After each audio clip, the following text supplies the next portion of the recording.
Staying with Naval Station Norfolk this morning, where it's also our monthly installment of WAVY's Navy Ship Salute on WAVY News 10 today.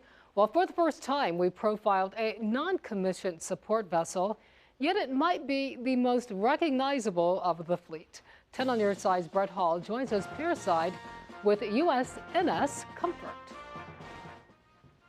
The USNS Comfort is one of 2 Navy hospital ships, and we saw firsthand how they prepare to make sure they can respond to any request. What you are hearing now is all an act, but the response you are seeing, very much real.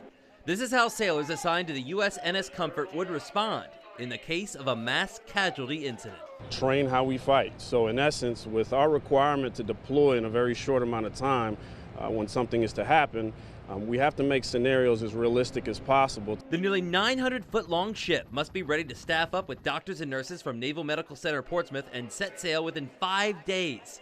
One might not soon forget, that was the case in the early days of the COVID-19 pandemic. The equipment is here to perform almost any surgery you can imagine. The blood bank has the capacity for 5,000 units. As a wartime support capability, we can have up to 1,000 beds. Usually it's fewer than that when we're working in our other missions such as humanitarian assistance, disaster response. Hospital ships have a long history in the Navy, but the Comfort wasn't initially built for this purpose.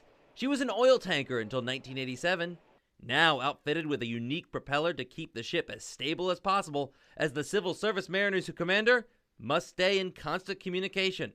Remember, surgery could be underway. It's now a group effort. Everybody has a collective say. Everybody has an opinion, or if they see something, they have to say something. Especially when coming into port, because here, communication is still done by what's known as an engine order telegraph. The captain on the bridge will dial up the required RPMs, the revolutions per minute of the propeller.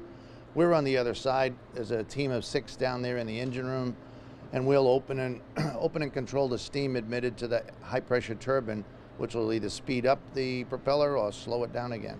Going on board the Comfort today was a lifelong goal of mine, because as a little kid I remember seeing it on my way down the Orioles games, because for years it was moored in Baltimore. To see more from our journey, go on to WAVY.com and search Ship Salute. At Naval Station Norfolk, Brett Hall, 10 on your side.